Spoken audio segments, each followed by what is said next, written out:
প্রথমত জাকাত দেওয়ার লোকের সংখ্যা খুবই কম, আর যারা দিচ্ছি জাকাত সম্পর্কে সঠিক জ্ঞান না থাকার কারণে এইভাবে জাকাত দিলে জাকাত তো আদায় হবে না। গরিবদের হক ধনীদের উপর আল্লাহ পাক দিয়েছেন, শুধু হক নয় বরং এটা আল্লাহ পাকের বিশেষ চাওয়া। আহলে হাদিস আন্দোলন বাংলাদেশ। আসসালামু আলাইকুম ওয়া রাহমাতুল্লাহি ওয়া বারাকাতুহু। আলহামদুলিল্লাহি রাব্বিল আলামিন ওয়াসসালাতু ওয়াসসালামু আলা আশরাফিল আমবিয়াই ওয়াল মুরসালিন নবিয়িনা মুহাম্মদ ওয়া আলা আলিহি ওয়া আসহাবিহি আজমাইন, আম্মা বা'দ। আউযু বিল্লাহি মিনাশ শাইতানির রাজীম। قل إن ربي يبسط الرزق لمن يشاء ويقدر وما أنفقتم من شيء فهو يخلفه وهو خير الرازقين। التحريك পাঠক ফোরাম, রিয়াদ, সৌদি আরব কর্তৃক জাকাত শীর্ষক আলোচনায় উপস্থিত আজকের এই অনুষ্ঠানের সম্মানিত সভাপতি ওলামায়ে কেরাম এবং আমার সামনে প্রবাসে বসবাসরত বাংলাভাষী দ্বীনী ভাইয়েরা, আমি প্রথমেই মহান রব্বুল আলামিন দরবারে শুকরিয়া জানাচ্ছি যে রব্বুল আলামিনের দেওয়া তৌফিকে আমরা আজকে এই মুহূর্তে একটি বিশেষ অনুষ্ঠানে এসে দিনের দুটি কথা বলা এবং শোনার সুযোগ পেয়েছি। যে রব্বুল আলামিন আমাদেরকে দান করলেন তার দরবারে সেজদায় শুকরিয়া জানাই আলহামদুলিল্লাহ। শুকরিয়া জানাচ্ছি আপনাদের সবার, আপনাদের অনেক মূল্যবান সময় সেখান থেকে বের করে আমাদের মহব্বতে আমাদের ডাকে সাড়া দিয়ে আপনারা এখানে এসছেন। আমার সাথে অনেক কষ্ট করে সুদূর আল কাসিম থেকে অনেক ভাইরা এসেছেন। আমি অন্তরের গভীরস্থল থেকে আপনাদের সবার জন্য দোয়া করি, জাযাকুমুল্লাহু খাইরান আহসানাল জাযা। আল্লাহ যেন আপনাদের প্রত্যেককে উত্তম বদলা দান করেন। আমি ইনশাআল্লাহ আপনাদের সামনে খুবই সংক্ষিপ্তভাবে জাকাত শীর্ষক বিষয়ে আলোচনা করব ইনশাআল্লাহ। আমাদের দেশের পাঠ্য বই আমরা যদি মুসলমানদেরকে জিজ্ঞেস করি, ভাই ইসলামের রুকুন কয়টি? আচ্ছা বলেন, ইসলামের রুকুন কয়টি? বলেন কয়টি? 5টি। কি কি একটু বলবেন কষ্ট করে ভাই? আচ্ছা আমাদের ওয়ারেসি পক্ষে জি এক ভাই বলেন, জি বলেন আপনি। আচ্ছা আপনি না, আরেক ভাই বলেন একটু, জি আপনি বলেন। জি জি মাশাআল্লাহ। সবাই কি এই উত্তরই দিবেন? মাশাআল্লাহ, জাযাকাল্লাহ খায়র। যদি এই উত্তর দেন তাহলে আলহামদুলিল্লাহ, এটা একটা নিয়ামত। আমরা একটু সচেতন হয়েছি। আমাদের দেশের সাধারণত যদি 99% জিজ্ঞাসা করেন এক কথায় বলে দেবে, কালেমা, নামাজ, রোজা, হজ, জাকাত। জাকাতটা কোথায় রেখেছে? লাস্টে। এই জন্য যে আমরা সব কিছু করতে পারি, সিয়াম রাখবো, ঠিক আছে, সব কিছু করবো, কিন্তু জাকাত আমরা দিতে রাজি নেই। কারণ অর্থটা আমাদের কাছে অনেক প্রিয়, আমরা এটাকে অনেক ভালোবাসি আর মনে করি টাকাটা আমার, আর জাকাতটাকে লাস্টে রেখে দিয়েছি। আর জাকাতের বিষয়ে আলোচনা করা প্রয়োজন এই জন্য যে একে তো আমরা জাকাত সম্পর্কে একেবারেই মানে এটা আমরা কিছু মনেই করি না। মাশাআল্লাহ 5 ওয়াক্ত সালাত আদায় করি, ওমরাও করতেছে নিয়মিত, হজ আদায় করতেছে। জাকাতের বেলায় কোনো বিধান তার জানাই নেই। কেউ তো জাকাত হিসাব করে দেয় না, এমনি অনুমানিক কিছু দান করে নেই। জাকাত দিয়ে নিয়ম কি এটাই নাকি আমার সমস্ত মাল, যেই মালগুলিতে জাকাত ফরজ হবে এটা হিসাব করতে হবে যে কতটুকু মাল আছে, জাকাত কতটুকু বের হবে, ওটা আলাদা করতে হবে। আর যে জাকাতের সম্পদটা আলাদা করবেন সেটার মালিক আপনি নয়, এর মালিক আল্লাহ নিজেই বানিয়ে দিয়েছেন, গরিব ফকির মিসকিন গরিবদের হক। আমরা কি করি, জাকাত হিসাব করে দিই না, আর জাকাতের টাকা যখন বের করে দিই তখন ওই টাকা দিয়ে আমরা শাড়ি, লুঙ্গি, কাউকে চাল কিনে দিচ্ছি, কাউকে এতিম খরচ দিচ্ছি, কেউ মসজিদে দিচ্ছে। প্রথমত জাকাত দেওয়ার লোকের সংখ্যা খুবই কম, আর যারা দিচ্ছি জাকাত সম্পর্কে সঠিক জ্ঞান না থাকার কারণে এইভাবে জাকাত দিলে জাকাত তো আদায় হবে না। কারণ যেই টাকাটি গরিবদের টাকা আলাদা করলেন, এটা সম্পূর্ণ মালিক গরিব। এই গরিবের টাকা দিয়ে আমি ইচ্ছা করে চাল কিনতেও পারি না, কাপড় কিনতেও পারবো না, আমি লুঙ্গি কিনতে পারবো না। এই টাকায় তাদের জাকাত দিতে হবে। আচ্ছা, এই জ্ঞান কি সবার মধ্যে আসে? নাই বললেই চলে। এজন্য আমি ধন্যবাদ জানাচ্ছি যে যেহেতু আমাদের সামনে রমজান, আর এই রমজানকে কেন্দ্র করে আমরা অধিকাংশ মুসলিম আমরা জাকাতটা আদায় করি। তো আমি প্রথমে একটু স্মরণ করে দিলাম, আলহামদুলিল্লাহ আমরা মুসলিম, আমরা এমন কোনো কর্ম করতে চাই না যেই কর্মের কারণে আমাদের আখিরাত নষ্ট হোক, এটা আমরা চাই না। আমরা আখিরাতকে সামনে রেখে, আখিরাতকে প্রাধান্য দিয়ে আমরা আমাদের দুনিয়ার জীবন পরিচালনা করব ইনশাআল্লাহ সুবহানাহু ওয়া তাআলা। তাহলে আল্লাহ রাব্বুল আলামিন আমাদেরকে এই জাকাত ফরজ করে দিয়েছেন এবং এটা ইসলামের তৃতীয়তম অন্যতম একটি রুকুন।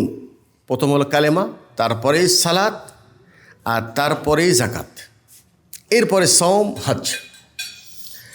আর এই জাকাতকে আল্লাহ পাক কোরআনে মাজিদের মধ্যে যেখানেই আলোচনা করেছেন সালাতের সাথে, আকিমুস সালাহ ওয়া আতুজ যাকা। আর আমরা নিয়ে গেছি পঞ্চমে, আল্লাহ বলছেন যে না, সালাত আর জাকাত একেবারে পাশাপাশি। সালাতটা হলো ইবাদতে বাদানি, আমরা শরীর দিয়ে ইবাদত করি, রুকু করছি, সিজদা করছি। আর জাকাতটা হলো ইবাদতে মালি। এই জাকাত দ্বারা আমরা ইবাদত আল্লাহর সন্তুষ্টি অর্জন করতে চাই। এজন্য আল্লাহ রাব্বুল আলামিন আমাদেরকে এই জাকাতটি একেবারে সালাতের সাথে সবসময় মিলিয়ে দিয়েছে। আর একটি গুরুত্বপূর্ণ বিষয়, সেটা হলেই ইসলামী ভ্রাতৃত্ব। ইসলামী ভ্রাতৃত্ব এটা সাব্যস্ত হওয়ার জন্য একজন মুসলিম অবশ্যই তাকে তিনটা কাজ করতে হবে।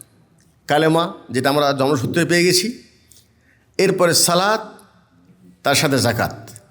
আল্লাহ তাআলা বলছেন সূরা তাওবা, ফাইন তাবু ওয়া আকামুস সালাহ ওয়া আতাউজ যাকা ফা ইখওয়ানুকুম ফিদ্দিন। তারা যদি তৌবা করে, কুফর শিরিক ছেড়ে দিয়ে তারা ঈমান গ্রহণ করে, ওয়া আকামুস সালাহ এবং সালাত কায়েম করে, ওয়া আতুজ যাকা এবং জাকাত প্রদান করে, ফা ইখওয়ানুকুম ফিদ্দিন, তবেই সেই তোমার হবে ইসলামী দিনী ভাই। আসলে ইসলামী ভ্রাতৃত্ব সাব্যস্ত হওয়ার জন্য অবশ্যই একজন ব্যক্তিকে সালাত আদায়কারী হতে হবে এবং জাকাত প্রদানকারী হতে হবে। আল্লাহ নবী সাল্লাল্লাহু আলাইহি সাল্লাম তিনি আরেকটা হাদিসে বলছেন, উমিরতু আন উকাতিলান নাস হাত্তা ইয়াশহাদু আল্লা ইলাহা ইল্লাল্লাহ ওয়া আন্না মুহাম্মাদার রাসূলুল্লাহ। আমি নির্দেশিত হয়েছি, আমাকে নির্দেশ দেওয়া হয়েছে যে আমি মানুষের সাথে লড়াই করব, কিতাল করব, যুদ্ধ করব, যতক্ষণ পর্যন্ত তারা সাক্ষী না দেবে আল্লাহ ছাড়া কোনো সত্য মাবুদ নেই এবং মুহাম্মদ সাল্লাল্লাহু আলাইহি ওয়াসাল্লাম আল্লাহ রসুল। এরপরে কি না করবে? ইউকিমুস সালাহ, যতক্ষণ পর্যন্ত সালাত কায়েম না করবে, ওয়ায়ুতুজ যাকাত এবং জাকাত প্রদান না করবে। ফাইদা ফালু, এই তিনটি কাজ যদি করে, কালেমা পড়েছে, সালাত আদায় করে এবং জাকাত দেয়, এই তিন কাজ যদি করে, আসামু মিন্নি দিমা আহম আমওয়ালাহুম, তাহলে সে তার রক্ত এবং তার সম্মানকে সে নিরাপদে রাখল। তার মানে তার বিরুদ্ধে আর এখন লড়াই জেহাদ করা যাবে না, কিতাল করা যাবে না। তাহলে এই আয়াত এবং হাদিস থেকে যেটা প্রমাণ হয়, একজন মুসলিম হিসাবে সাব্যস্ত হওয়ার জন্য এবং আমার বিরুদ্ধে যেন কোনো মুসলমান হাতিয়ার না উঠাই, সেই পর্যায়ে নিজেকে পরিচিত করানোর জন্য অবশ্যই কালেমা পড়ার পর ওই ব্যক্তিকে সালাত কায়েম করতে হবে এবং জাকাত প্রদান করতে হবে। অথচ আমরা আলহামদুলিল্লাহ, আল্লাহ পাক আমাদেরকে জন্মসূত্রেই কালেমা পেয়েছি মুসলমান, কিন্তু আমরা সালাত পড়লেও 1 ওয়াক্ত, 2 ওয়াক্ত, 3 ওয়াক্ত, 4 ওয়াক্ত, জি না। আল্লাযীনা হুম আলা সালাতিহিম দাইমুন, আল্লাযীনা হুম আলা সালাতিহিম ইউহাফিজুন। মুসল্লিকে, সালাত আদায়কারীকে, ওই ব্যক্তি যিনি কন্টিনিউ নিয়মিত সালাত আদায় করে, 5 ওয়াক্ত, 5 ওয়াক্ত সালাত আদায় না করে যারা শুধু জুমা পড়ছেন, ওটা তো পরের কথা, আপনি 4 ওয়াক্ত পড়েন, হবে না। মান তারাকা সালাতা মুতাআম্মিদান ফাকাদ কাফার, ইচ্ছা করে জেনে বুঝে যদি 1 ওয়াক্ত সালাতকেও ছেড়ে দেয়, তাহলে সে কুফরি করল। তাহলে আমরা যদি মুসলিমদের অবস্থার দিকে তাকিয়ে দেখি, যে মুসলিম হিসাবে নিজেকে সাব্যস্ত করার জন্য সালাতের কোনো বিকল্প নেই। সালাত অবশ্যই আমাদেরকে পড়তে হবে এবং জাকাত আদায় করতে হবে। জাকাত তো নেই, সালাতের বিষয়ে আমরা পরিপূর্ণ মুসলিম হতে পারিনি। তাহলে আমরা শুধু নিজেকে মুসলিম বলে পরিচিত নিজেকে ভাবলেই আল্লাহর সামনে আমি মুসলিম হিসাবে ভাবতে পারবো না। আচ্ছা, জাকাত আল্লাহ রাব্বুল আলামিন আমাদেরকে ফরজ করে দিয়েছেন। এ বিষয়ে ওলামায়ে কেরাম ওর যেটা সংজ্ঞা দিয়েছেন, জাকাতের শাব্দিক অর্থ হলো আন্নামা ও জিয়াদা। জাকাতের অর্থই হলো বৃদ্ধি হওয়া। মানুষের ধারণা জাকাত দিলে তো কম হয়ে যাবে, লাখে 2,500 টাকা তো কমে গেল। আল্লাহ বলছেন ইয়ামহাকুল্লাহুর রিবা ওয়া ইউরবিস সাদাকাত। আল্লাহ পাক সুদকে কমিয়ে দেয়, ওয়া ইউরবিস সাদাকাত, সাদাকাতকে আল্লাহ যে দান, মানুষ আল্লাহ রাস্তা দান করবে এটা আল্লাহ পাক বাড়িয়ে দেবে।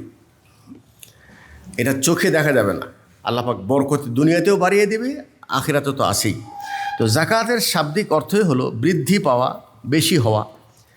আর পারিভাষিক অর্থে জাকাত বলা হয় হিয়া হাক্কুন ওয়াজিবুন ফি আমওয়ালিন মুতাখাসসিসা ইয়াদফাউ ওয়াক্তা উজুবিহি লিতাইফাতিন মাখসুসা।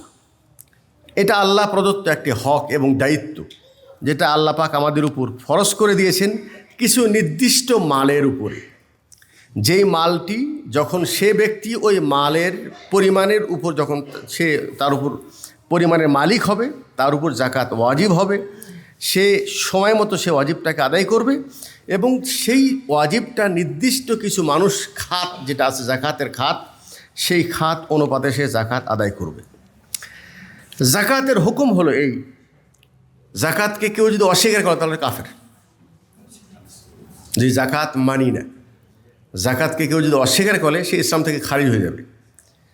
আর আরেকজন ব্যক্তি জাকাতকে অস্বীকার করে না, বিশ্বাস করে জাকাত ফরজ, এটা ঠিক আছে, কিন্তু অলসতাবশত বখিলি কৃপণতার কারণে সে জাকাত আদায় করে না, তার হুকুম হলেই সে আসিমুন কাবির, বড় কাবিরা গুনার অন্তর্ভুক্ত হয়ে গেল। এবং এই গুনাহ থেকে তাকে মুক্ত হওয়ার জন্য তৌবা ছাড়া বিকল্প কোনো পথ নেই। আল্লাহর কাছে খালেসভাবে যে তৌবা করে, আর আল্লাহ যদি সে তৌবা কবুল করে তাহলেই পরিত্রাণ, অন্যথায় পরিত্রাণ পাওয়া যাবে না। জাকাত শব্দটি বা দান যেটা, এটা দুই রকম হয়ে থাকে। একটা হলো ফরজ জাকাত আর একটা হলো আম দান, সাধারণ দান। জাকাত কাদের উপর ফরজ এটা একটু পরেই বলবো, কিন্তু দান যেটা এটা যে কোনো ব্যক্তি করতে পারে। আল্লাহ পাক বলছেন ইয়া আইয়ুহাল্লাযীনা আমানু আনফিকু মিন তাইয়্যিবাতি মা কাসাবতুম ওয়া মিম্মা আখরাজনা লাকুম মিনাল আরদ। হে ঈমানদারগণ, আনফিকু, তোমরা খরচ করো, ইনফাক করো, আল্লাহর রাস্তায় দান করো। মিন তাইয়্যিবাতি মা কাসাবতুম, যা তুমি উপার্জন করো সেখান থেকে পাক এবং হালাল পবিত্র রিজিক তুমি আল্লাহর রাস্তায় দান করো। ওয়া মিম্মা আখরাজনা লাকুম মিনাল আরদ, এবং যা আমি তোমাদেরকে জমিন থেকে উৎপাদন করে দেই সেখান থেকে তোমরা আল্লাহর রাস্তায় দান করো। তো আল্লাহ পাক এই দান করার যে হুকুম দিয়েছেন এটা কখনো ফরজ আবার কখনো আম, এটা নফল। দান যেটা করব এটা ফরজ হোক অথবা নফল হোক, এটার উপকারটা আমরা দুনিয়ায় বুঝি না, কিন্তু এই দান করা এটা যে কত বড় একটি শক্তিশালী ইবাদত এবং আল্লাহর সন্তুষ্টি পাওয়ার জন্য এটা যে কত বড় একটি হাতিয়ার, এটা আমাদের জীবনদশায় বুঝে না আসলেও কোরআনের ভাষায় মৃত্যুর ঠিক আগ মুহূর্ত আমাদের এটা বুঝতে আমরা বাধ্য, বুঝে আসবে এবং মৃত্যুর পরেও বুঝে আসবে। কীভাবে? আল্লাহ তাআলা বলছেন ওয়া আনফিকু মিম্মা রাযাকনাকুম মিন ক্বাবলি আন ইয়াতিয়া আহাদাকুমুল মাউত। তোমার কাছে মৃত্যু আসার পূর্বেই আমি যে রিজিক তোমাদেরকে দিয়েছি সেখান থেকে তুমি আল্লাহর রাস্তায় দান করো। আর কেউ যদি দান না করে ফায়াকুল রাব্বি লাউলা আখারতানি ইলা আজালিন কারীব, মৃত্যুর আগ মুহূর্তে যখন সে মৃত্যু শয্যায় অবস্থায় হয়ে যাবে তখন সে বলবে আয় আল্লাহ লাউলা আখারতানি ইলা আজালিন কারীব, আমাকে যদি একটু সময় আমাকে দেন, আমার হায়াতটা যদি একটু বাড়িয়ে দেন, আমাকে একটু সুযোগ দেন, তাহলে কি করবে বলেন? কোনো ব্যক্তি যদি বুঝতে পারে যে ও মৃত্যুর সময় ঘনিয়ে আসছে, তাহলে আপনার আকাঙ্ক্ষা কি হবে? আপনি তখন কি করতে চাবেন? আমাদের দেশে যাকে ফাঁসি দেওয়া হয় তাকে তৌবা পড়িয়ে দেয়, তাই না? একজন আলিম নিয়ে যায়, ইমাম নিয়ে যায়, ওকে তৌবা পড়ানো হয়। তৌবা পড়লে কি তৌবা হয়ে যায় নাকি তৌবা করতে হয়? তৌবা তো মনের একটা জিনিস, যে আমি যা আগে করেছি এটা ভুল হয়ে গেছে, আর করব না, আল্লাহর কাছে ক্ষমা চাইতে হবে। তাহলে মৃত্যুর আগ মুহূর্তে তৌবা কেন পড়াচ্ছে? যে পূর্বের গুনাহ সব ক্ষমা হয়ে যাবে। আপনাকে যদি জিজ্ঞেস করি, হ্যাঁ, আল্লাহ তাআলা আমাদেরকে যেন মৃত্যুর পূর্ব মুহূর্তে আল্লাহ পাক আমাকে ওই কর্ম করা তৌফিক দান করে যেই কর্মের কারণে আল্লাহ তাআলা আমাদের প্রতি সন্তুষ্ট হয়ে যায়। আপনি কি করবেন? মৃত্যুর সজ্জায় আপনি আসেন, আল্লাহ আপনাকে সুযোগ দিয়েছে, তুমি কী করতে চাও? কী করবে বলেন দেখি, একজন বলেন কী করবেন, কী করতে চান? সাধারণত হয় কেউ বলবে একটু তওবা পড়ে নিই, না হয় বলবে 2 রাত সালাত পড়ি, নাকি? আর যদি একটু লম্বা সময় দেয়, মক্কায় যাই একটু ওমরা করে আসি, এরকম সময় পাবে নাকি? কোরআনের ভাষায় বলছে মৃত্যু যখন একদম কাছে চলে আসছে তখন সে বলবে, আয় আল্লাহ আমাকে একটু সুযোগ দাও। কী জন্য? সাদ্দাক, সাদকা করতে চাই, ও আকুম মিনাস সালিহিন, এবং সাদকা করে আমি সৎ হতে চাই। তাহলে সাদকা এমন একটি ইবাদত, দান এমন একটি ইবাদত, সমস্ত ইবাদত, কোনো ইবাদতকে মৃত্যুর পূর্বে সে আকাঙ্ক্ষা করবে না যে সুযোগ পেলে এটা করব, দান করতে চাইবে। কারণ তখন বুঝতে পারবে যে দানের এমন পাওয়ার যে এই মুহূর্তে আমাকে আল্লাহর আযাব থেকে বাঁচানোর জন্য আমাকে দানই আমাকে বাঁচাতে পারে। এজন্য মৃত্যুর আগ মুহূর্তে সে দান করার আকাঙ্ক্ষা করবে। আরেকটা হাদিস শোনেন, আনাস রাদিয়াল্লাহু তাআলা আনহু তিনি বলেন, রাসূল সাল্লাল্লাহু আলাইহি ওয়াসাল্লাম বলছেন, ইয়াকুলু সুবহানাহু ওয়া তাআলা লি আহওয়ানি আহলিন নারি আযাবান ইয়াউমাল কিয়ামা, কিয়ামতের দিন আল্লাহ পাক যাকে সবচেয়ে হালকা আযাব দিবে তাকে আল্লাহ পাক ডেকে নিয়ে আসবেন। ডেকে নিয়ে এসে বলবেন যে দেখো, দুনিয়ার এই জাহান্নামের সবচেয়ে হালকা আযাব তোমাকে দেওয়া হচ্ছে। লাউ আন্না লাকা মা ফিল আরদি মিন শাইইন আকুনতা তাফতাদি বিহি, আমি যদি তোমাকে দুনিয়ার মালিক বানায় দিই, দুনিয়া আবার পাঠিয়ে দিব তোমাকে, দিয়ে পুরো দুনিয়ার মালিক তোমাকে বানিয়ে দিব। আচ্ছা, তুমি এই হালকা আযাব থেকে বাঁচার জন্য কি করবা? বলবে, আয় আল্লাহ আমি সব তোমার কাছে দান করে দিব। আল্লাহ তাআলা কি বলছেন? হাদিসে কুদসি, ফায়াকুল, তিনি তখন বলবেন নাম, ফায়াকুল, আল্লাহ তাআলা তখন বলবেন, ও বলবে আমি সব দান করে দিব।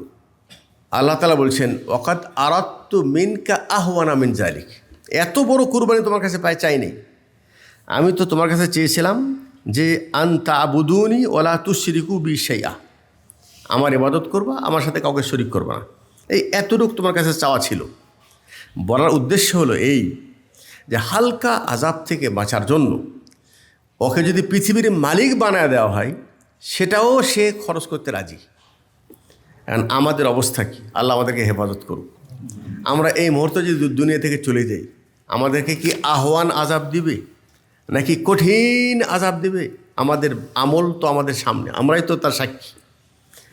তাহলে আল্লাহ পাক আমাকে দুনিয়া এখন ক্ষমতা দিয়েছে, কিন্তু আমি সেই কতটুকু আমি আল্লাহর ভয়ে প্রস্তুতি গ্রহণ করছি এবং আল্লাহর সাথে দান করছি। অতএব দান যে কত বড় পাওয়ারফুল ইবাদত, এটা মানুষ বুঝবে মৃত্যুর আগ মুহূর্তে, এমনকি মৃত্যুর পরেও সে বুঝবে বা আল্লাহর কাছে আকাঙ্ক্ষা করবে, আল্লাহ আমাকে দুনিয়ায় পাঠাও, আমাকে যত সম্পদ দিবা আমি সব আল্লাহ তোমার রাস্তায় দান করে দেব।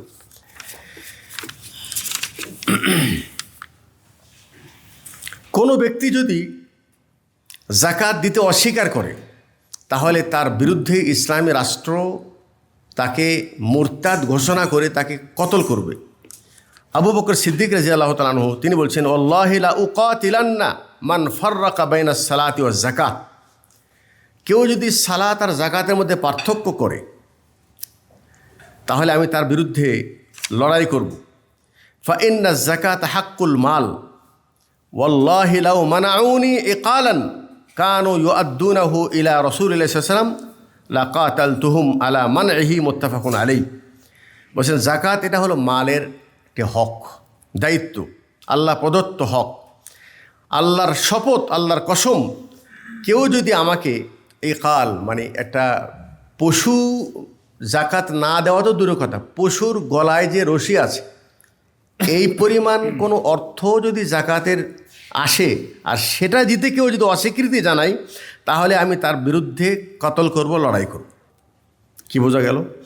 জাকাত একটি গুরুত্বপূর্ণ ইবাদত, আল্লাহ প্রদত্ত ফরজ, এবং এর অনেক ফজিলত রয়েছে, অনেক গুরুত্ব রয়েছে। কিছু কথা আপনাদের সামনে বললাম, আরও কিছু ফজিলতের কথা একটু বলতে চাই যেন আমাদের স্মরণ রাখে। একটু আগে যেটা শুনলাম সেটা হলে জাকাত আল্লাহ পাক বাড়িয়ে দেয়, এটা বিশ্বাস করতে হবে। এ বিষয়ে সূরা বাকারার 261 নম্বর আয়াতে আল্লাহ তাআলা বলছেন, মাসালুল্লাযীনা ইউনফিকুনা আমওয়ালাহুম ফী সাবিলিল্লাহ কামাসালি হাব্বাতিন আমবাতাস সাবআ সানাবিলা ফী কুল্লি সুমবুলাতিন মিআতু হাব্বা। যারা আল্লাহর রাস্তায় দান করে তাদের উদাহরণ আল্লাহ পাক দিচ্ছেন কামাসালি হাব্বা। তাদের উদাহরণটা হলো একটি দানার ন্যায়, যেই দানাটি সে জমিনে রোপণ করে আর সেই দানা থেকে একটি গাছ বের হয় এবং সেই গাছের 60টি শীষ বের হয়, আর প্রত্যেকটি শীষে 100টি করে দানা আছে। তাহলে একটি দানা থেকে 700টি দানা যেভাবে আল্লাহ পাক জমিন থেকে উৎপাদন করে, কোনো ব্যক্তি দুনিয়ায় যদি আল্লাহ রাস্তায় দান করে আল্লাহ তাআলা তার দানকে 700 গুণ এভাবে বাড়িয়ে দিবে। সুবহানাল্লাহ। দান করলে আল্লাহ পাক, দান করলে নয়, জাকাত যেটা মূলত মূল জাকাত যেটা, এই জাকাত আদায় না করলে আমার অন্য সমস্ত সম্পদ এটা অপবিত্র থেকে যায়, আর জাকাত আদায় করলে আমার বাকি সম্পদ যেগুলি আছে এগুলি পাক হয়ে যায়, পবিত্র হয়ে যায়। এই বিষয়ে আল্লাহ তাআলা বলেছেন সূরা তৌবায়, খুয মিন আমওয়ালিহিম সাদাকাতান তুতাহহিরুহুম ওয়া তুযাক্কিহিম বিহা। আল্লাহ নবী সাল্লাল্লাহু আলাইহি ওয়াসাল্লাম বলেছেন যে আপনি এদের কাছ থেকে জাকাত গ্রহণ করেন। জাকাত গ্রহণ করলে এই জাকাত তাদের অবশিষ্ট মালকে পবিত্র করে দেবে। ওয়া তুযাক্কিহিম, এবং তাদের অন্তরকেও আল্লাহ পাক পবিত্র করে দেবে। জাকাত না দিলে মানুষের অন্তরের ভিতরে অন্তর কালো হয়ে যায়, অন্তরের ভিতরে সংকীর্ণতা চলে আসে, কৃপণতা চলে আসে। কিন্তু মানুষের প্রতি দয়া করলে, দান করলে, সাদকা করলে আল্লাহ পাক তাদের অন্তরকে যেমন পবিত্র করে দেয়, ঠিক তেমনই আল্লাহ পাক তার বাকি মালগুলিও পবিত্র করে দেয়। আল্লাহ রাসূল সাল্লাল্লাহু আলাইহি ওয়াসাল্লাম একটা হাদিসে বলেছেন, অস-সাদাকাতু বুরহানুন। যারা দান করেন, সাদকা করেন, এটা একটা দলিল যে ওই ব্যক্তি মুসলিম। দানকারী দান করাটাই তার ঈমানকে সাব্যস্ত করার জন্য একটি গুরুত্বপূর্ণ একটি দলিল। আল্লাহ রাসূল সাল্লাল্লাহু আলাইহি ওয়াসাল্লাম বলেছেন, দান সম্পর্কে আল্লাহ রাসূল বলেছেন, ওয়াস-সাদকাতু তুতফিউল খাতিআতা কামা ইউতফিউল মা ওয়ান নার। সাদাকা জাহান্নামের আগুনকে এমনভাবে নিভিয়ে দেয় যেমন পানি আগুনকে নিভিয়ে দেয়। আল্লাহ রাসূল বলেছেন, ফাত্তাকুন নার, তোমরা নিজেকে জাহান্নাম থেকে নিজেকে বাঁচাও, ওয়ালাউ বিশিক্কি তামারা। খেজুরের একটি অংশ আল্লাহ রাস্তায় দান করে হলেও তোমরা নিজেকে জাহান্নাম থেকে বাঁচাও। আল্লাহ নবী সাল্লাল্লাহু আলাইহি ওয়াসাল্লাম আরেকটি হাদিসে বলছেন, কোনো ব্যক্তি যদি আল্লাহ রাস্তায় কোনো কিছু দান করে লিল্লাহ, আল্লাহ সন্তুষ্টির জন্য, আল্লাহ পাক তার দানকে তার মোবারক হাতে তিনি নিয়ে সেটাকে এমনভাবে বড় করে যেমন নাকি তোমরা উটের বাচ্চাকে লালন পালন করে বড় করো। আল্লাহ পাক আমাদের এই সম্পদটাকে এইভাবে বৃদ্ধি করতে করতে কাল জাবালিল আজিম, এই ছোট্ট দানকে আল্লাহ পাক একটি বড় পাহাড়ে পরিণত করে দেয়। সুবহানাল্লাহ। আল্লাহ নবী সাল্লাল্লাহু আলাইহি ওয়াসাল্লাম বলেছেন, দান আল্লাহ পাক করলে এই দান আল্লাহ পাক স্বয়ং তিনি তাকে নিজে দান করা হয়। হাদিসে কুদসি আল্লাহ তাআলা বলছেন, ইস্তাতআমতুকা ফালাম তুতঈমিনি। আল্লাহ পাক কিয়ামতের দিন বলবেন বান্দাকে, যারা দুনিয়ায় দান করে নাই, গরিবদের খাওয়ায় নাই, বলছেন আমি তোমার কাছে খাদ্য চেয়েছিলাম, তুমি আমাকে খেতে দাও নাই। ক্বালা, বান্দা তখন বলবে, ফায়াকুলু ইয়া রব ওয়া কাইফা ইস্তাতআমতানি ওয়ালাম উতঈমুক। কেমন কথা, হে রব, তুমি কিভাবে আমার কাছে খানা চাইলে আর আমি তোমাকে খাওয়া দিলাম না, কিভাবে? ওয়া আনতা রব্বুল আলামিন, আপনি তো সারা পৃথিবীর রব। ক্বালা, আল্লাহ তাআলা বলবেন, আমা আলিমতা, তুমি কি জানতে না, আন্না আবদি ফুলানান ইস্তাতা আমাকা, আমার অমুক বান্দা তোমার কাছে খাদ্য চেয়েছিল, ফালাম তুতইমহু, তুমি তাকে খাদ্য দাও নাই। আমা আলিমতা, তুমি কি জানো না, আন্নাকা লাউ কুনতা আতআমতাহু লা ওয়াজাদতা যালিকা ইনদি, তুমি যদি সেই দিন তাকে খেতে দিতে তাহলে তুমি আমাকে তোমার কাছে পাইতে। তার মানে কি, দুনিয়ায় যদি কাউকে কেউ কোনো অসহায়কে খাদ্য দিয়ে সহযোগিতা করে, তাকে খাতে দেয়, তাকে দান করে, আল্লাহ তাআলা আমাকে কিয়ামতের দিন তুমি পাইতে মানে আমি তোমাকে সাহায্য করতাম, তোমাকে জান্নাত দিতাম। তাহলে দুনিয়ায় গরিবদের হক ধনীদের উপর আল্লাহ পাক দিয়েছেন, শুধু হক নয় বরং এটা আল্লাহ পাকের বিশেষ চাওয়া, অবশ্যই যেন ধনীরা গরিবদের প্রতি সহানুভূতি করে এবং দয়া করে। দুনিয়ায় যারা দান খয়রাত করে তাদের ফজিলত সম্পর্কে আল্লাহ রাসূল বলছেন, মা মিন ইয়াউমিন ইউসবিহুল ইবাদু ফিহি ইল্লা মালাকান ইয়ানজিলান, প্রত্যেক বান্দা যখন সে সকাল করে তার জন্য দুটি ফেরেশতা আল্লাহ পাক দুনিয়ায় পাঠায়। ফায়াকুলু আহাদুহুমা, তাদের মধ্য থেকে একজন বলে, আল্লাহুম্মা আতি মুনফিকান খালাফা, আয় আল্লাহ যারা দান করেছে আল্লাহ তুমি তাদের প্রতিদান দান করো। সুবহানাল্লাহ, যেটা আল্লাহ দান করেছে আল্লাহ পাক তার বদলে আল্লাহ তুমি তাদেরকে দান করো। ফেরেশতা আমাদের জন্য দোয়া করবে। ওয়াকুল আখার, আর একজন ফেরেশতা বলে, আল্লাহুম্মা আতি মুমসিকান তালাফা, যারা দান করে না, যারা অর্থকে একেবারে ধরে রেখেছে, নিজের কাছে আটকে রেখেছে, আল্লাহ তুমি তাদেরকে ধ্বংস করো। এখন বলেন, আল্লাহর ফেরেশতা যদি দোয়া করে তাহলে সেই দোয়া কি কবুল হওয়ার মধ্যে কোনো সন্দেহ আছে? এগুলো আমাদের বিশ্বাস করতে হবে। এরা শুধু কোনো আলোচনা নয়, বরং আমরা মুমিন কোরআন এবং হাদিসের যে আলোচনাগুলি আছে এটা আমরা মনে প্রাণে বিশ্বাস করব ইনশাআল্লাহ। আল্লাহ রাসূল সাল্লাল্লাহু আলাইহি ওয়াসাল্লাম বলছেন, যে ব্যক্তি কিয়ামতের দিন আল্লাহর রাস্তায় দান করবে, কিয়ামতের দিন তার বিশেষ ছায়ায় আল্লাহ পাক তাদেরকে জায়গা দিবেন। বলছেন, ফি জিল্লি ইয়াউমা লা জিল্লা ইল্লা জিল্লুহু, যেদিন আল্লাহর বিশেষ ছায়া ছাড়া কোনোদিন কোনো ছায়া থাকবে না। রাজুলুন তাসাদ্দাকা বিসাদাকাতিন ফাআখফাহা হাত্তা লা তা'লামা শিমালুহু মা তুনফিকু ইয়ামিনুহু, ওই ব্যক্তি যে দান করেছে এবং গোপনভাবে দান করেছে, তার বাম হাত জানে না যে তার ডান হাত কি খরচ করলো। কোনো ব্যক্তি এইভাবে, মানে শুধু নাম রিয়াকারির জন্য নয়, মানুষকে দেখানোর জন্য নয়, আল্লাহর সন্তুষ্টির জন্য কেউ যদি আল্লাহ রাস্তায় দান করে তাহলে কিয়ামতের দিন আল্লাহ পাক তাকে তার বিশেষ ছায়ায় জায়গা দান করবেন। দান যেটা করা হয় মূলত সেটাই আমাদের সাথে থাকে। আজকে এখানে আসার আগে একটা মিটিংয়ে আমরা ছিলাম, আমাদের সাথে ছাত্ররা কিছু একটা বিজনেসের বিষয়ে একটা মিটিং ছিল। তো ভিন্ন দেশের একজন মানুষ পরিচয় পর্বে যে যখন আমার পরিচয় দিলাম, তো তারা মাশাআল্লাহ একটা বড় একটা পজিশনে আছে। তার এই কথাটি বলে আমার কাছে খুব ভালো লাগলো। বলছে, আসলে আমরা যাই কিছু করি না কেন, আমরা দিনের জন্য যেটা করব সেটা আমাদের আসল, ওটাই আমাদের সাথে থাকবে। আর যা কিছু করছি এটা তো সব রেখে চলে যেতে হবে। আল্লাহ নবী সাল্লাল্লাহু আলাইহি ওয়াসাল্লাম বলছেন, মানুষ বলে মালি মালি মালি, আমার মাল আমার মাল আমার মাল। রাসূল বলছেন যে তোমার মাল তো অতটুকুই যেটা তুমি খেয়েছো, অথবা যেটা তুমি পরেছো।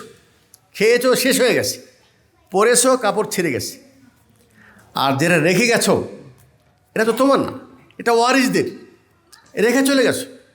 অতএব যেটা আমি নিজে পড়েছি, শেষ করে দিয়েছি, রেখে যাচ্ছি, ওয়ারিসরা পেয়ে যাবে। আর যেটা আল্লাহর রাস্তায় দান করব সেটা আমার সাথে থাকবে। আয়েশা রাদিয়াল্লাহু তাআলা আনহা বলেন, আন্নাহুম যাবাহু শাতান, সাহাবায়ে কেরাম একটা বকরি জবাই করেছেন। ফাকাল নবী সাল্লাল্লাহু আলাইহি ওয়াসাল্লাম মা বাকিয়া মিনহা, বলছেন এই বকরির কি মানে কতটুকু গোশত বাকি আছে।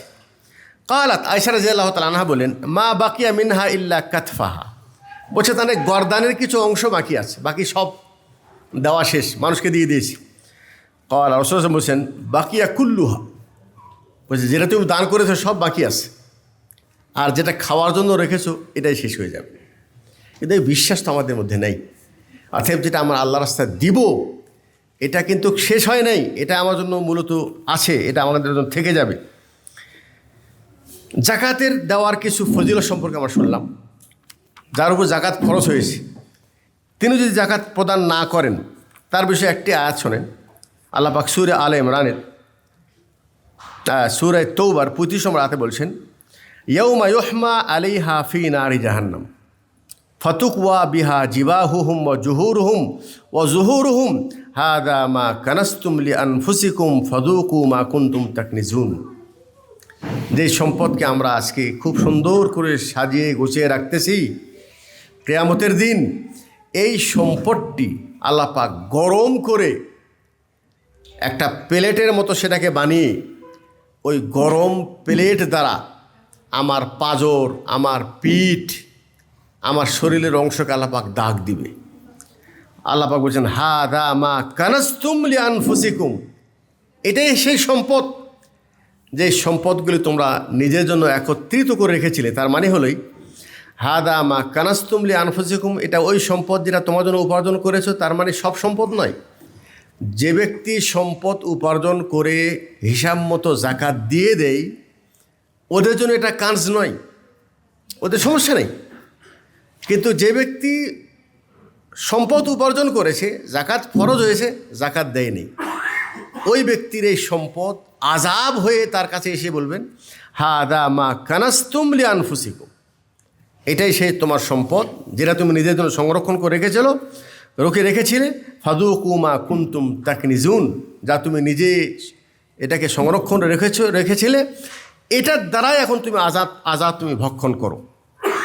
আল্লাহ নবী সাল্লাল্লাহু আলাইহি ওয়াসাল্লাম তিনি আরেকটি হাদিসে বলেছেন, মা মিন সাহিবি কানজিন লা ইউআদ্দি যাকাতাহু ইল্লা উহমিয়া আলাইহি ফি নারি জাহান্নাম। যারা দুনিয়ায় জাকাত ফরজ হয়েছে কিন্তু জাকাত আদায় করে নাই, আল্লাহ পাক তাদের এই সম্পদটাকে গরম করে জাহান্নামের আগুন দ্বারা গরম করে সেই গরম শেক দিয়ে তাদেরকে কিয়ামতের দিন শেক দিবেন। কোন দিন? ফি ইয়াউমিন কানা মিকদারুহু 50 আলফা সানা। ওই দিন যেই দিনের এক দিন হবে 50,000 বছরের সমান। আল্লাহু আকবার। ওই দিনটা অত্যন্ত কঠিন দিন। তো সেই দিন আমরা স্মরণ রাখব। এই দুনিয়ার পার্থিব জীবন একেবারে সংক্ষিপ্ত জীবন।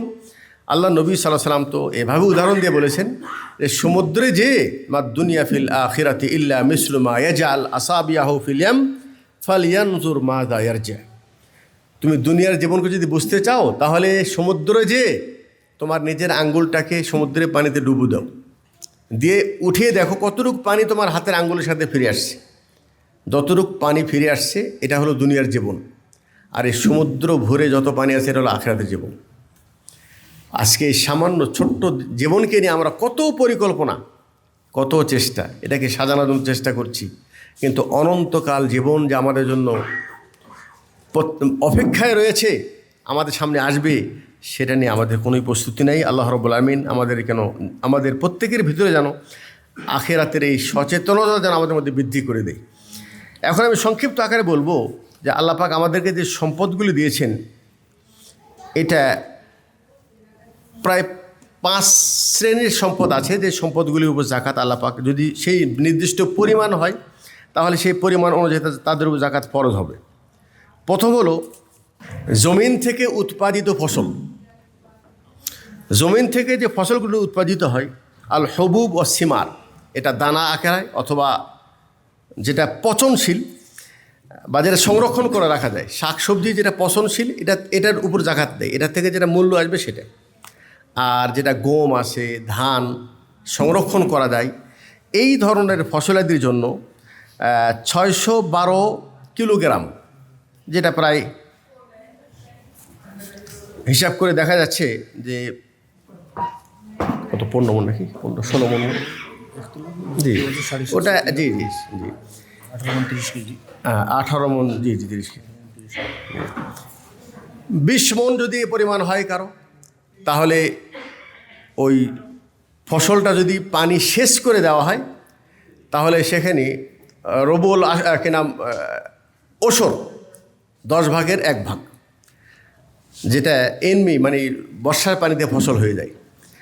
আর যদি সেখানে পরিশ্রম করে পানি শেষ করে যদি দেওয়া হয় তাহলে নিষ্ফল অসর 20 ভাগের 1 ভাগ ফসল দিতে হবে, ফসলের জাকাত দিবে। যেই দিন কাটবে ওয়া আতু হাক্কাহু ইয়ামা হাসাদি, যেই দিন ফসল কাটবে ওই দিনই ওই বাড়িতে উঠানোর পূর্বেই ওখান থেকেই 20 ভাগের 1 ভাগ জাকাত তাকে আদায় করতে হবে। 2 নম্বর হলো এই স্বর্ণ আর চাঁদি। আর স্বর্ণ চাঁদির নেশাব হলোই, স্বর্ণ যদি হয় তাহলে 7.5 ভরি 85 গ্রাম, আর চাঁদি যদি হয় তাহলে 52.5 তোলা 595 গ্রাম।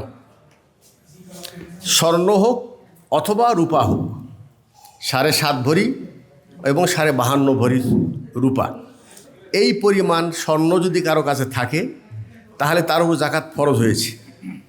এরপরে যত বেশি থাকবে ওই বেশি পরিমাণ জাকাত দিতে হবে। 8 ভরি থাকলে 8 ভরি হিসাব অনুযায়ী। কতটুক দিবেন? শতকরা 2.5%। আচ্ছা, কারো কাছে কিছু স্বর্ণ আছে আর কিছু রূপা আছে। স্বর্ণ আলাদাভাবে নেশাব পুরা হয় না, রূপাও আলাদাভাবে নেশাব পুরা হয় না, তাহলে দুটা মিলায়া কি নেশাব পুরা করা হবে? এ বিষয়ে ওলামা ইকরাম দুটা কথা বলেছেন। কেউ বলেছেন দুটা আলাদা আলাদা নেশাব, অতএব একত্রিত করার প্রয়োজন নেই। কিন্তু এ বিষয়ে আহওয়াত বেশি ভালো যে দুটাকে একত্রিত করে এরপরে ওটার মূল্য যদি কোনো একটাই পুষে যায়, হয় স্বর্ণের অথবা রূপার, তাহলে জাকাত দেওয়াটা বেশি ভালো। আচ্ছা, জাকাত স্বর্ণ আছে, রূপা আছে, এর সাথে সাথে ব্যবসায়িক পণ্যও আছে, অর্থ আছে, টাকা আছে, ব্যাংকে আছে অথবা পণ্য আছে। তাহলে এই ব্যবসার যেটা সম্পদ আছে এটার জাকাতের নেশাব কি? এটার জাকাতের নেশাব হলো স্বর্ণ রূপার উপর ভিত্তি করে যে 7.5 ভরি সোনা অথবা 52.5 তোলা রূপা, কোনো একটার নেশাব। এখন তো স্বর্ণের দাম অনেক বেশি, রূপার দাম কম, আর আল্লাহ রসুল যুগে এই দুটা প্রায় সমান ছিল দাম, এই জন্য কোনো একটা নিলেই হয়ে যেত। তো এখন যদি স্বর্ণের নেশাবটা নেওয়া হয় তাহলে তো অনেক টাকা লাগবে জাকাত ফরজ হওয়ার জন্য। কিন্তু ওলামা কেরাম বলছেন বেশি তাকওয়ার দাবি হলেই রূপা, যেহেতু এর দাম কম, এই নেশাবটা যদি নিয়ে নেওয়া হয় তাহলে বেশি ভালো, গরিবদের উপকার হবে এবং নিজে পরিপূর্ণ মুক্ত পাওয়া গেল। তাহলে কারো কাছে যদি ব্যবসার মূল্য টাকা এটা স্বর্ণের নেশাব অথবা রূপার নেশাবের কোনো একটা পরিমাণ হয়ে যায়, তাহলে 1 বৎসর অতিক্রম হওয়ার পর 7.5 তোলার যেটা মূল্য অথবা 52.5 তোলার রূপার যেটা মূল্য, এই মূল্যটা 1 বছর তার কাছে আসে। বৎসরের মাঝখানে যদি কমে যায় তাহলে আবার জাকাত থাকবে না। আবার যখন পুরো হবে সেখান থেকে 1 বছর পার হয়ে গেলে তাকে বছরে একবার জাকাত দিতে হবে, শতকরা 2.5%। আচ্ছা, এখানে একটা প্রশ্ন, সেটা হলেই কিছু স্বর্ণ আছে আবার কিছু ব্যবসার মাল আছে, অর্থ আছে। শুধু স্বর্ণ নেশাব পুরা হচ্ছে না, আর অন্যান্য অর্থ যেটা আছে এটাও অন্য সম্পদ, এটাও নেশাব পুরা হচ্ছে না। তাহলে দুটাকে মিলাই দেবে? হ্যাঁ, দুটাকে মিলাবে, স্বর্ণ এবং তার সাথে অন্য সম্পদ যেটা আছে, এই দুটা মিলাইয়া দেখবে হয় সোনা না হয় রূপার নেশাব পর্যন্ত পুরা হচ্ছে কিনা। যদি পুরা হয় তাহলে সে জাকাত আদায় করবে। আচ্ছা, আর একটা হলো পশুর জাকাত। আমি খুবই সংক্ষিপ্ত, যদি এখন পশুর প্রায় নাই, যে এখানে যদি 5টি উট কারো থাকে তাহলে তার উপর একটি বকরির জাকাত দিতে হয়। 5টার কম হলে জাকাত নেই, এরপর যত বেশি হবে জাকাতের পরিমাণ বাড়ে যাবে। আর গাভী 30টার কম যদি থাকে তাহলে জাকাত নেই, 30-এর বেশি হলে তখন তাকে জাকাত দিতে হবে। আর বকরি এটা 40-এর কম থাকলে জাকাত নেই, তার চেয়ে বেশি হলে তখন জাকাত দিতে হবে। এটা হলো পশুর জাকাত। আর আরেকটি জানা, সেটা হলেই যে জমিন থেকে কোনো যদি মূল্যবান জিনিস পাওয়া যায়, যেটা মায়াদিন বলে, বলছেন হুইয়া কুল্লু মা খারাজা মিনাল আরদ মিম্মা ইয়াখলুকু ফীহি মিন গায়রিহা। হ্যাঁ, বলছেন এমন কোনো জিনিস, যেমন সোনা আছে, চাঁদি আছে, লোহা আছে, তামা আছে, এগুলি জিনিস জমিন থেকে যখন বের হয়, তো ওলামা ইকরাম বলছেন এটারও মানে রুবুল ওশর, হ্যাঁ, মানে 10 ভাগের 4 ভাগের 1 ভাগ তাকে জাকাত আদায় করতে হবে। নগদ যেটা জাকাত আমরা আদায় করি সেই অনুপাতেই এখান থেকে জাকাত আদায় করবে। আর একটা জিনিস আছে, সেটা রেকাস, মানে গুপ্ত ধন। জমিনের ভিতরে যদি কোনো জিনিস কেউ লুকিয়ে রাখে, অনেক দিন পর সেও যদি সেটা পায়, এটা যদি কাফেরদের মাল হয় সেটা একটা নিয়ম, সেটা একটা বিধান, তাহলে এটা বাইতুল মালে জমা হয়ে যাবে। এবার সেখান থেকে খুমুস 1/5 জাকাত আদায় করবে। আর যদি সেই সম্পদটি কোনো মুসলমানদের সম্পদ ছিল, সেখানে একটা কোনো কালেমা লেখা আছে, মুসলমানের নাম লেখা আছে, তাহলে সেটা পরিত্যক্ত সম্পদ হিসেবে গণ্য হবে। ওই ব্যক্তি একটা সম্পদ সেখানে পেয়েছে, সে সেটাকে 1 বছর রেখে ওটাকে মানে এলান করবে যে এই সম্পদটা পাওয়া গেছে। যদি তার মালিক পাওয়া যায় ভালো, আর মালিক না পাওয়া গেলে সে সেটা ব্যবহারও করতে পারবে। আর সেটা যদি নেশাব পরিমাণ হয়, তাহলে অন্য ওই সোনা চাঁদির যে নেশাবের মূল্য, সেই মূল্য অনুপাতে সে তাকে জাকাত আদায় করবে।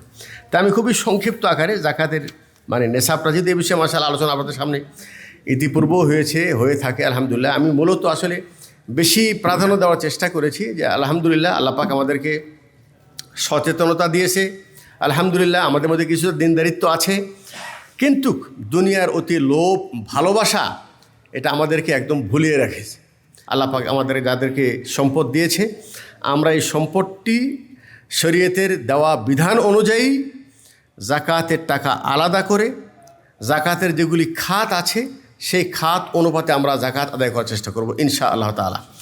পরিশেষে আল্লাহর কাছে দোয়া করি, আল্লাহ রাব্বুল আলামিন যেন আমাদের মধ্যে ইসলামের সঠিক চেতনা ফিরে দেয়, এবং আমরা যেন মৃত্যুর পূর্বে মুসলিম না হয়ে যেন দুনিয়া থেকে বিদায় না নিই। ওয়ালা তামুতুন্না ইল্লা ওয়া আনতুম মুসলিমুন, তুমি মুসলিম না হয়ে মৃত্যুবরণ করো না। আল্লাহ পাক যেন আমাদেরকে মুসলিম হয়ে যেন দুনিয়া থেকে বিদায় হওয়ার তৌফিক দান করে, এবং আমরা এই দুনিয়ার জীবনে এমন কিছু কর্ম যেন আমরা করতে পারি যে কর্মের বিনিময়ে আল্লাহ পাক আমাদের প্রতি রাজি এবং সন্তুষ্ট হবেন, খুশি হবেন। আল্লাহ আমাদের সবাইকে সেই তৌফিক দান করুন। আকুলু কওলি হাদা ওয়া আস্তাগফিরুল্লাহ লি ওয়া লাকুম। আসসালামু আলাইকুম ওয়া রাহমাতুল্লাহি ওয়া বারাকাতুহু।